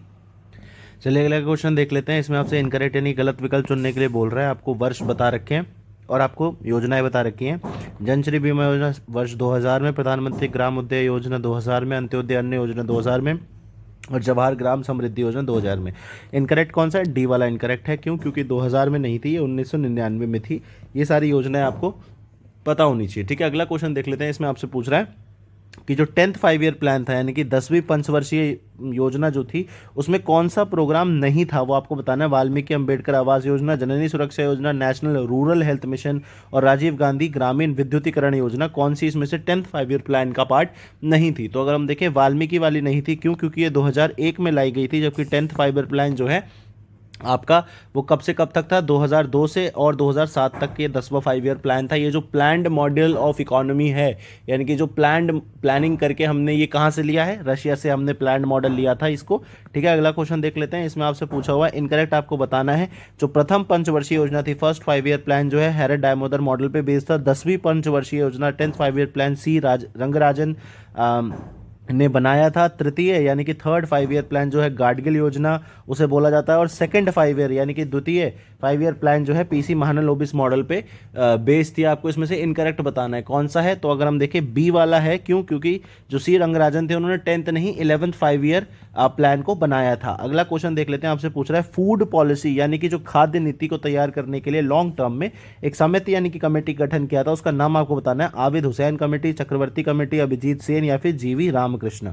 तो इसका आंसर सी हो जाएगा। अभिजीत सेन कमेटी है जिन्होंने खाद्य नीति पे अपनी पॉलिसी बनाई थी। आबिद हुसैन कमेटी की अगर हम बात करें तो ये लघु उद्योग है, small industries, small scale industry and trade policy reforms, उस पर ये बनी थी। चक्रवर्ती कमेटी अगर हम देखें तो जो हमारी मॉनेटरी पॉलिसी होती है उस पर ये इन्होंने अपनी रिकमेंडेशंस दी थी। और जीवी रामकृष्ण कमेटी जो है डिसइन्वेस्टमेंट पे इन्होंने अपनी रिकमेंडेशंस दी थी। अगला क्वेश्चन देख लेते हैं। इसमें आपसे पूछ रहे हैं, उत्तर प्रदेश की कौन सा जिला जो है वो नेपाल से बाउंड्री शेयर नहीं करता, नेपाल से अपनी सीमा साझा नहीं करता? बलरामपुर, कुशीनगर, पीलीभीत या इनमें से कोई नहीं? तो बताइए। तो टोटल अगर हम देखें तो 7 जिले हैं, जैसे महाराजगंज, सिद्धार्थनगर, बलरामपुर, श्रावस्ती, ये सब जो है अपना बॉर्डर शेयर करते हैं, एक्सेप्ट कुशीनगर। कुशीनगर जो है नेपाल से बॉर्डर शेयर नहीं करता, इसलिए बी आंसर हो जाएगा। अगला क्वेश्चन देख लेते हैं। करेक्ट विकल्प आपको चुनना है। ये पूछ रहा है कि हिमाचल प्रदेश का जो सोलान डिस्ट्रिक्ट है, हिमाचल प्रदेश का सोलान जिला, वो उत्तर प्रदेश से बॉर्डर शेयर करता है। और गारवा डिस्ट्रिक्ट जो है, यानी कि गारवा जिला जो झारखंड का है, वो अपनी बॉर्डर उत्तर प्रदेश से शेयर करता है। करेक्ट ऑप्शन आपको चुनना है। तो उत्तर प्रदेश का जो जिला, हिमाचल प्रदेश का माफ कीजिएगा, जो जिला उत्तर प्रदेश से अपनी बाउंड्री शेयर करता है उसका नाम सिरमौर है, ना कि सोलन। ठीक है, इसलिए इसका आंसर पहला वाला तो गलत हो जाएगा, ओनली 2 यानी कि केवल 2, क्योंकि करेक्ट इसमें पूछा हुआ था, इसलिए इसका आंसर बी हो जाएगा। अगला क्वेश्चन देख लेते हैं। गलत विकल्प चुनना है आपको। इनकरेक्ट ऑप्शन पूछ रहा है, उत्तर प्रदेश में जो मिड डे मील कार्यक्रम है, बच्चों को स्कूल में जो खाना दिया जाता है, उसको 1995 में स्टार्ट किया गया था। और उत्तर प्रदेश में रानी लक्ष्मीबाई बांध परियोजना जो है बेतवा रिवर पे बनाई गई है। ये आपको पहचानना है कौन से इसमें से इनकरेक्ट है। ये तो दोनों ही ठीक हैं, ये दोनों ही ठीक होने की वजह से नन ऑफ दी अबव इसका आंसर हो जाएगा। अगला क्वेश्चन देख लेते हैं। आपसे पूछ रहा है, जो सबसे ज्यादा रेनफॉल यानी कि मैक्सिमम रेनफॉल, सर्वाधिक वर्षा, और मिनिमम रेनफॉल यानी कि जो न्यूनतम वर्षा है, वो कौन से जिले के प्लेन्स में होती है, यानी कि मैदानी इलाके कौन से जिले के हैं जहां पे सबसे ज्यादा और सबसे कम वर्षा होती है? गोरखपुर, भदोही, लखीमपुर खेरी भदोही, गोरखपुर मथुरा या लखीमपुर खेरी मथुरा? तो गोरखपुर में आपको सबसे सर्वाधिक वर्षा मिलेगी और मथुरा में आपको सबसे कम वर्षा मिलेगी मैदानी इलाकों में, इसलिए इसका आंसर हो जाएगा सी। अगला क्वेश्चन देख लेते हैं। आपसे इनकरेक्ट ऑप्शन पूछ रहा है, गलत विकल्प आपको चुनना है। पूछ रहा है कि जो नरोरा टाउन है, जो प्रयागराज जिले में है, नरोरा कस्बा जो है वो पॉइंट ऑफ ओरिजिन है, यानी कि उद्गम स्थल है लोअर गंगा केनाल का। साथ में जो सोनभद्र जिला है, सोनभद्र डिस्ट्रिक्ट में गोविंद वल्लभ सागर प्रोजेक्ट बनाया गया है पीपरी टाउन में, वो सोनभद्र डिस्ट्रिक्ट में है। आपको बताना है कौन सा इनकरेक्ट है। तो आपको पता है नरोरा टाउन प्रयागराज में नहीं है, ये कहां पे है? बुलंदशहर में है, यानी कि पहला वाला इनकरेक्ट है, दूसरा ठीक है, इसलिए इसका आंसर हो जाएगा ए। अगला क्वेश्चन देख लेते हैं। 1 डिस्ट्रिक्ट 1 प्रोडक्ट में आपको सही विकल्प चुनना है। श्रावस्ती मूंज उत्पादों के लिए फेमस है, सिद्धार्थनगर ट्राइबल क्राफ्ट के लिए, जनजातीय शिल्प के लिए, सहारनपुर लकड़ी की नक्काशी वुड क्राफ्टिंग के लिए, और सुल्तानपुर काले नमक चावल के लिए, यानी कि काला नमक राइस के लिए। बताइए इसमें से कौन सा करेक्ट है। तो अगर हम देखें, सी वाला केवल इसमें करेक्ट है, क्योंकि श्रावस्ती जो है वो आपका फेमस है ट्राइबल आर्ट के लिए, सिद्धार्थनगर अगर हम देखें तो वो फेमस है काला नमक चावल के लिए, और सुल्तानपुर जो है ये मूंज उत्पादों के लिए फेमस है, इसलिए इसका आंसर हो जाएगा सी। करेक्ट आपको बताना था। अगला क्वेश्चन देख लेते हैं। आपसे पूछ रहा है, कमर्शियल पोल्ट्री यानी कि जो 20th agricultural life stock census है, माफ कीजिएगा 20वीं पशुधन गणना जो है, उसके हिसाब से जो वाणिज्यिक कुक्कुटों की कुल संख्या है वो कितनी है, ये आपको बताना है। तो 535, 536, 37, 38, तो ये टोटल 535 मिलियन जो है ये संख्या है, इसलिए इसका आंसर ये हो जाएगा। आप मुझे बताइए कि जो लाइफ स्टॉक सेंसस है, लाइफ स्टॉक सेंसस पहली बात तो कितने वर्ष में होता है, यानी कि कितने वर्ष के इंटरवल में होता है, हर साल, हर 2 साल, हर 4 साल, हर 5 साल, और दूसरा कौन सा डिपार्टमेंट इसको कराता है या कौन सी मिनिस्ट्री इसको कराती है, ये दोनों चीज़ें आप मुझे कमेंट सेक्शन में बताएंगे। अगला क्वेश्चन देख लेते हैं, आपसे पूछ रहा है रिसेंटली भारत के एक पड़ोसी राज्य ने यूपीआई को अडॉप्ट किया है, यानी कि यूपीआई को स्टार्ट किया है यूज़ करना, तो उस इकोनॉमिक सर्वे, आर्थिक सर्वेक्षण 2021-22 के अनुसार तो वो कौन सा देश है जिसने ये किया है? म्यांमार, बांग्लादेश, मालदीव, भूटान। तो ये हमारा जो प्यारा मित्र है, बहुत अच्छा मित्र है हमारा भूटान, उसने हमारे यूपीआई को यूज़ करना स्टार्ट किया है। यूनाइटेड पेमेंट इंटरफेस इसको हम बोलते हैं, national payment corporation of India जो है एनपीसीआई, ये सारी जो चीज़ें, ये एनपीसीआई जो है पेमेंट सेटलमेंट सिस्टम को इंडिया में देखती है। अगला क्वेश्चन देख लेते हैं, आर्थिक सर्वेक्षण 21-22 के हिसाब से आंकड़े अगर हम देखें तो आईएमपीएस की जो लिमिट है उसको बढ़ा दिया गया है, 2 लाख रुपए से ऊपर कर दिया है। कितना कर दिया है? 3 लाख, 4 लाख, 5 लाख, बताइए। तो 5 लाख रुपए कर दिया है। 2 लाख से पहले आप 2 लाख तक भेज सकते थे, आप 5 लाख तक भेज सकते हैं। आईएमपीएस का मतलब क्या होता है? इमीडिएट पेमेंट सेटलमेंट सिस्टम, ठीक है, इमीडिएट पेमेंट सर्विसेज। ये बेसिकली एक इंटरबैंक इलेक्ट्रॉनिक फंड ट्रांसफर होता है, अंतरबैंकीय जो ट्रांसफर होते हैं उसके लिए इसको यूज़ किया जाता है। अगला क्वेश्चन आपसे पूछ रहा है, जो अटल पेंशन योजना चलाई जा रही है उसके अंदर सबसे कम जो अकाउंट्स खोले गए हैं वो कहाँ खोले गए हैं 21-22 में, ये आपको बताना है। आर्थिक सर्वेक्षण के हिसाब से बिहार, तमिलनाडु, वेस्ट बंगाल, महाराष्ट्र। तो अगर हम देखें सबसे कम जो अकाउंट खोले गए हैं तमिलनाडु में खोले गए हैं, और उत्तर प्रदेश की अगर हम बात करें तो उत्तर प्रदेश में काफ़ी ज़्यादा अकाउंट खोले गए हैं, 52 लाख अकाउंट जो अटल पेंशन योजना के अंदर खोले गए हैं। अगला क्वेश्चन देख लेते हैं, इसमें आपसे पूछ रहा है कि जो टॉप 4 एग्रीकल्चर प्रोड्यूस हैं जिनको हम एक्सपोर्ट करते हैं, यानी कि जिनका हम निर्यात करते हैं कृषि उत्पादों का, जो टॉप 4 हैं उनमें से कौन सा नहीं है, ये आपको पहचानना है। समुद्री उत्पाद यानी कि मरीन प्रोडक्ट, मसाले, बफेलो मीट या चीनी। तो जो हम टॉप 4 का उत्पाद करते हैं उसमें जो है बफेलो मीट नहीं आता है, भैंस का मांस नहीं आता है। इसमें क्या क्या आता है? मरीन, चावल, एक तो मरीन प्रोडक्ट्स होते हैं, दूसरे चावल, लेकिन इस चावल में यानी कि इस राइस में बासमती इंक्लूडेड नहीं होता है। उसके बाद जो है शुगर है, और इसके बाद माफ़ कीजिएगा स्पाइसेस हैं यानी कि मसाले, उसके बाद शुगर है। आंसर हो जाएगा इसका सी। अगला क्वेश्चन देख लेते हैं, आयशा मलिक जो है पहली महिला न्यायाधीश बनी है सुप्रीम कोर्ट ऑफ पाकिस्तान की। तो ये पूछा जा रहा है कि इससे पहले वो पाकिस्तान के कौन से मुख्य न्यायालय की न्यायाधीश थी, जज थी? सिंध की, पेशावर, इस्लामाबाद, लाहौर। तो वो लाहौर हाई कोर्ट, लाहौर उच्च न्यायालय की जो है एक न्यायाधीश थी, इसलिए इसका आंसर डी हो जाएगा। अगला क्वेश्चन आपसे पूछ रहा है, असम वैभव अवार्ड दिया गया है, गवर्नमेंट ने अभी इसको दिया है, कौन से उद्योगपति को ये अवार्ड दिया गया है, ये आपको बताना है, कौन से इंडस्ट्रियलिस्ट को। और साथ में मिस वर्ल्ड का जो पुरस्कार है 2022 में वो किसको मिला, ये आपको पहचानना। रतन टाटा, मुकेश अंबानी, जॉर्डन जैलिस स्टैप एंड शेलिन फोर्ड में से। तो ये रतन टाटा जी को इंडस्ट्रियलिस्ट जो है रतन टाटा जी, उनको ये अवार्ड दिया गया है, असम वैभव अवार्ड। और शेलिन फोर्ड जो है इनको मिस वर्ल्ड के खिताब से नवाजा गया है। ये यूएसए से आती हैं, ठीक है, यूनाइटेड स्टेट्स ऑफ अमेरिका से आती हैं। ये भी पूछ लिया जाता है कि कौन से देश से आती हैं। अगला क्वेश्चन पूछ रहा है कि पद्म भूषण विनर्स जो 2022 में थे, दिए हुए ऑप्शंस में से कौन सा ऐसा व्यक्ति है जो कला के क्षेत्र से यानी कि आर्ट के क्षेत्र से बिलोंग नहीं करता, वो आपको पहचानना है। राशिद खान, देवेंद्र झाझरिया, गुरमीत बावा या विक्टर बैनर्जी, माफ कीजिएगा। तो देवेंद्र झाझरिया जो हैं ये स्पोर्ट्स यानी कि खेल के क्षेत्र से रिलेट करते हैं, ना कि कला के क्षेत्र से, इसलिए इसका आंसर हो जाएगा बी। अगला क्वेश्चन देख लेते हैं, आपसे पूछ रहा है जो फीफा वर्ल्ड अवार्ड दिए जाते हैं, फीफा का जो किताब दिया जाता है सर्वश्रेष्ठ फुटबॉलर होने का, तो उसमें आपको मेल यानी कि पुरुष में और फीमेल यानी कि महिला में किसको अवार्ड दिया गया है, ये आपको पहचानना है। क्रिस्टियानो रोनाल्डो, रॉबर्ट लेवांडोव्स्की या फिर क्रिस्टीन सिनक्लेयर या एलेक्सिया प्यूटेलस। तो अगर हम देखें तो ये दिया गया है रॉबर्ट लेवेंडोव्स्की को और एलेक्सिया पुटेलस को, ठीक है, इसका आंसर डी हो जाएगा। रॉबर्ट जो हैं वो आपके पोलैंड से आते हैं और जो एलेक्सिया हैं ये आपकी स्पेन से आती हैं। ये ओरिजिन कंट्री का भी आपको इनका पता होना चाहिए क्योंकि ये सीधा पूछ लिया जाता है। अगला क्वेश्चन देख लेते हैं, ये एक इनिशिएटिव है मीनदम मंजप्पई, यानी कि यहाँ पे क्या होगा, प्लास्टिक की थैलियों की जगह जो है कपड़े के जो बैग्स हैं वो दिए जाएंगे। तो कौन से चीफ मिनिस्टर, कौन से राज्य के चीफ मिनिस्टर ने इसको अभी रिसेंटली इनॉग्रेट किया है? तमिलनाडु, तेलंगाना, आंध्र प्रदेश, कर्नाटका, बताइए। तो ये तमिलनाडु के जो चीफ मिनिस्टर हैं उन्होंने इसको इनॉग्रेट किया है, इसलिए इसका आंसर ए हो जाएगा। अगला क्वेश्चन देख लेते हैं, आपसे पूछ रहा है सस्टेनेबल सिटीज प्रोग्राम के लिए national institute of urban affairs यानी कि हमारी भारत की एक संस्था ने कौन सी अंतर्राष्ट्रीय संस्था के साथ, इंटरनेशनल ऑर्गेनाइजेशन के साथ जो है एक collaboration memorandum of understanding sign किया है WHO, WTO, world economic forum या world wide fund for nature. तो ये वर्ल्ड इकोनॉमिक फोरम के लिए हमने वर्ल्ड इकोनॉमिक फोरम से हमने ये मेमोरेंडम ऑफ अंडरस्टैंडिंग साइन किया। चलिए आप मुझे बताइए सस्टेनेबल सिटीज़ बनाना कौन से SDG गोल के अंदर आता है, ये तो आप मुझे बता सकते हैं। चलिए बताइए। अगला क्वेश्चन देख लेते हैं, अपॉइंटमेंट से रिलेटेड है, आपसे पूछ रहा है कंट्रोलर जनरल ऑफ अकाउंट्स यानी कि लेखा महानियंत्रक का अतिरिक्त भार अभी किसको दिया गया है, ये आपको बताना है department of expenditure ministry of finance में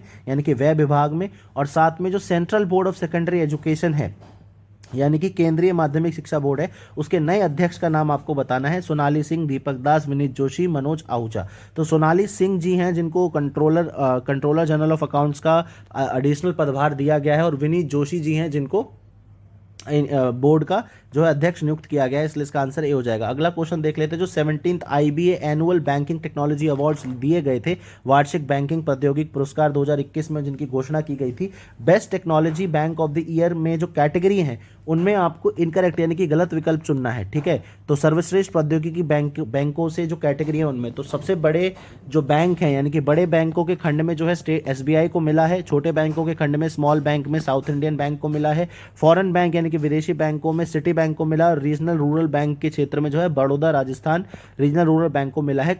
ये बताइए कौन सा इसमें से इनकरेक्ट आपको पहचानना है। तो बड़े बैंकों के खंड में SBI को नहीं मिला है बल्कि बैंक ऑफ बड़ौदा को मिला है, बैंक ऑफ बड़ौदा जो है उसको ये अवार्ड मिला है। अगला क्वेश्चन देख लेते हैं, किताब लिखी गई है अ नेशन टू प्रोटेक्ट जो प्रियम गांधी मोदी जी ने लिखी है, तो ये इसको बताना है कि किसने इसका रिलीज किया था यानी कि इसका विमोचन किसने किया था, धर्मेंद्र प्रधान जी ने, मनसुख मांडविया, पीयूष गोयल या नितिन गडकरी। तो ये मनसुख मांडविया जो हमारे केंद्रीय स्वास्थ्य मंत्री हैं उन्होंने इसका विमोचन किया था, इसलिए इसका आंसर बी हो जाएगा। अगला क्वेश्चन आपसे पूछ रहा है वर्ल्ड थिंकिंग डे यानी कि विश्व चिंतन दिवस 2022 फरवरी को मनाया गया था, हर साल मनाया जाता है। तो इस बार इसकी थीम क्या थी, मुख्य विषय क्या था, हमारा विश्व हमारा चिंतन यानी कि अवर वर्ल्ड अवर थिंकिंग, अवर वर्ल्ड अवर फ्यूचर थिंकिंग यानी कि हमारा विश्व हमारा भविष्य चिंतन, अवर वर्ल्ड अवर इक्वल फ्यूचर यानी कि हमारा विश्व हमारा समान भविष्य, और हमारा विश्व हमारा भविष्य यानी कि अवर वर्ल्ड आर फ्यूचर। तो इसमें से our world are equal future यानी कि सी वाला इसका ऑप्शन इसकी थीम थी। अगला क्वेश्चन देख लेते हैं, आपसे दो व्यक्तियों के बारे में पूछा हुआ है, एक तो ट्रांसजेंडर यानी कि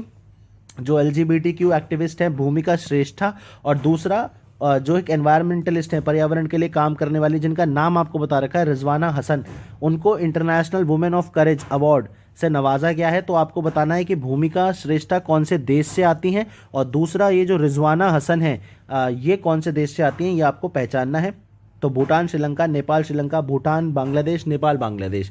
तो जो भूमिका जी हैं वो नेपाल से आती हैं और रिजवाना हसन जो है बांग्लादेश से आती हैं, इसलिए इसका आंसर हो जाएगा डी। अगला क्वेश्चन देख लेते हैं, इसमें आपसे पूछ रहा है जो स्लाइनिक्स एक्सरसाइज है जिसका 9वां संस्करण यानी कि 9th एडिशन अभी रिसेंटली विशाखापट्टनम में 7 मार्च से 10 मार्च के बीच में किया गया था। बायलैटरल मैरीटाइम एक्सरसाइज है, ये द्विपक्षीय समुद्री अभ्यास है। तो ये किस दो कंट्री के बीच में होता है, तो ये आपको पता है स्लीनेक्स यानी कि श्रीलंका इंडिया नेवल एक्सरसाइज, ऐसे आप इसको याद कर सकते हैं। तो इंडिया श्रीलंका इसका आंसर ए हो जाएगा। अगला क्वेश्चन देख लेते हैं, आपसे पूछ रहा है कुमुदबेन मणिशंकर जोशी, इनका रिसेंटली निधन हो गया था और ये पूर्व राज्यपाल हैं कौन से प्रदेश की, आपको बताना है, और साथ में कितनी बार ये राज्यसभा की सदस्य रह चुके हैं ये आपको बताना है। तेलंगाना, आंध्र प्रदेश, 2, 3। तो ये आंध्र प्रदेश की जो है पूर्व राज्यपाल रह चुकी हैं और 3 बार राज्यसभा की सांसद ये रह चुकी हैं, इसलिए इसका आंसर बी हो जाएगा।